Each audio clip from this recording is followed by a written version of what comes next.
커피집 시설이 되어 있는 곳에 들어갔는데 장사를 하고 나왔어요. 그러면은 나는 당연히 들어갈 때 커피집이었으니까 그냥 몸만 나오면 되지 라고 생각을 하고 오케이를 했는데, 나중에 임대차 계약이 해지되고 나니까 건물주는 무슨 소리냐, 내가 얘기한 건 이 시설 다 철거하고 나가야지. 근데 철거 비용이 또 저렴하지가 않으시거든요. 안녕하세요. 점포라인TV 창업노트의 김미림 팀장입니다. 오늘은 상가 임대차 계약 시 주의사항에 대해서 알아보려고 하는데요. 지에 따라서 여러 동네를 가보기도 하고 부동산을 발품을 팔기도 하셔서 이제 자리까지 정하셨다면 임대차 계약서를 작성하실 차례죠. 하지만 그 임대차 계약서를 작성하기 전에 주의해야 할 사항들에 대해서 말씀드리도록 하겠습니다. 계약서를 쓰시기 전에 오픈하려는 업종과 그 건물의 용도가 맞는지부터 확인해 보셔야 합니다. 공부사항으로 한 2가지 정도가 있는데요. 첫 번째로는 건축물 대장이 있고, 두 번째로는 토지이용 계획서가 있으세요. 인수창업인 경우에는 상관이 없겠지만 비어있는 자리에 들어가거나 아니면 완전히 다른 업종으로 들어갈 때에는 더욱더 주의해서 확인해 보셔야 합니다.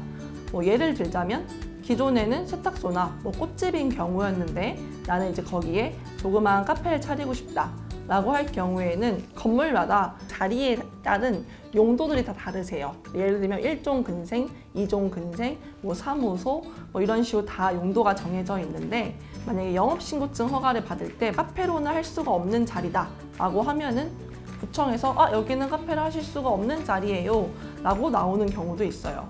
그러면 이미 저희가 임대차 계약도 쓴 상태고, 안 좋은 경우는 인테리어까지 한 상황에서 영업신고증을 발급받을 수 없다는 사실을 알게 되시면 비용이나 시간적인 손해가 커지겠죠.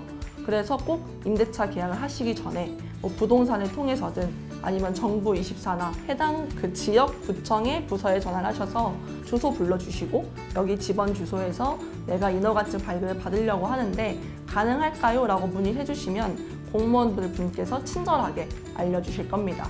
그래서 토지 같은 경우도 예를 들면 특히 PC방이나 유흥주점 같이 유해업종으로 지정된 경우에는 신규로 인허가증을 발급받으실 때 문제가 되는 경우가 있기 때문에 꼭 미리 확인해 보시는 것을 강력 추천드립니다. 두 번째, 이제 임대차 계약을 쓰는 날에 주의할 사항이십니다. 건물주와 임대차 계약을 체결하는 건 기본이겠죠. 그런데 이 건물주가 막상 그 임대인 본인이 맞는지를 확인하는 절차를 소홀히 하시는 경우가 왕왕 있어요. 부동산에서 진행을 하신다고 하면은 부동산에서 그런 신분증 확인 같은 절차를 진행하겠지만, 요새는 직거래도 많이 하시잖아요. 또 직접 건물주와 임대차 계약을 쓰실 때에는 꼭 건물주의 최소한 신분증, 그리고 그 건물의 등기부 등본을 발급을 받으셔서 내가 지금 계약을 쓰고 있는 이분이 이 건물에 정말 건물주가 맞는지는 확인을 해보시고 임대차 계약을 작성하셔야 추후에 뭔가 법적인 분쟁이나 이 계약서상의 효력 문제가 발생하지 않습니다. 그 밖에 그날 계약 당시 보증금의 10% 정도는 계약금으로 이체를 하시는데, 이때 입금은 꼭 임대인 본인의 계좌로 진행해 주셔야 나중에 혹시라도 발생할 수 있는 문제를 최소화할 수 있습니다. 마지막입니다. 대부분 표준 계약서를 많이 쓰시기 때문에 계약서 조항 자체에는 별로 문제가 없으세요. 보완을 하자면 국토부에서 작성한 표준 임대차 계약서 3장짜리 양식이 있으세요. 그걸로 작성하시면 조금 더 완벽하고요. 다만 계약서 특약을 작성을 하실 때 뭔가 임차인에게 너무 불리한 조항이 있지 않은지는 미리 한번 확인을 해보셔야 돼요. 대표적인 거 2가지만 말씀드리면, 한 가지는 이기의 차임을 밀릴 경우 계약을 해지할 수 있다라는 조항이 있으세요. 월세를 2번만 밀리면 나가라 이런 뜻인데, 사실 이 조항은 상가임대차 보호법의 내용과 다르기 때문에 15조 강행규정 위반으로 무효인 조항입니다. 사실 무효라는 뜻은 있어도 유명무실하다. 그래서 조금 더 안전하고 뭔가 좀 깔끔한 기분으로 이제 시작하시려면 없는 게 더 좋겠죠. 한 가지 더, 건물주분들 입장에서도 워낙 요즘에 임차인의 권리가 많이 강화되다 보니까 좀 걱정이 많이 되시는 나머지 임대인은 권리금을 인정하지 않는다 이런 조항을 넣으시는 경우가 있어요. 하지만 이 조항도 상인법에 위반되는 조항이기 때문에 15조 강행규정 위반으로 무효입니다. 임차인은 임대인에게 권리금을 주장할 수 없다. 단 임대인은 임차인의 권리금 회수 기회를 방해하지 않는다. 요 정도 넣어서 가시면은 균형 있는 조항이라고 볼 수 있을 것 같습니다.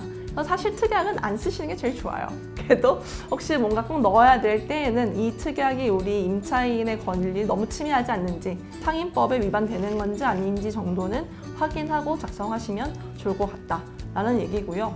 더 말씀드리고 싶은 것은 요새 원상회복과 관련된 좀 분쟁들이 많이 일어나고 있어요. 그래서 표준 임대차 계약서 상에는 계약 해지 후 목적물 반환 시 원상 복구하고 나가라 이렇게만 명시가 되어 있는데, 대체 그래서 이 원상 복구를 어디까지 하냐 때문에 문제가 많이 발생하거든요. 예를 들면 커피집 시설이 되어 있는 곳에 들어갔는데 장사를 하고 나왔어요.